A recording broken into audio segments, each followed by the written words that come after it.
আল্লাহর নাম ছাড়া যেই পশু কোরবানি করা হয় ওই পশু জবাই করা যেমন হারাম, ওই পশুর গোশত খাওয়াও মুসলমানের জন্য হারাম। তাহলে আমরা কোরবানি দেব কার নামে?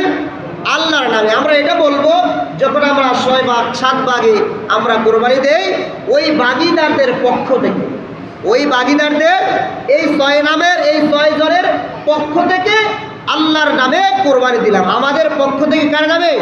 আল্লাহর নামে। যেন আমরা যেন আমাদের এই কোরবানি আল্লাহ কবুল করেন আমাদের পক্ষ থেকে কোরবানি। কার পক্ষ থেকে?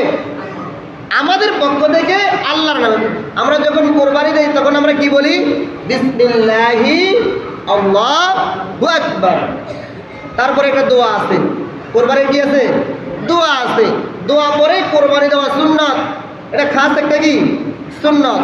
যদি কেউ নিজে কোরবানি দেয়, যদি নিজে দিতে পারে, নিজের কোরবানি নিজে দেওয়া কি উত্তম। যদি না দিতে পারে, যদি নিজে না দিতে পারে অন্যকে দিয়ে দিবেন।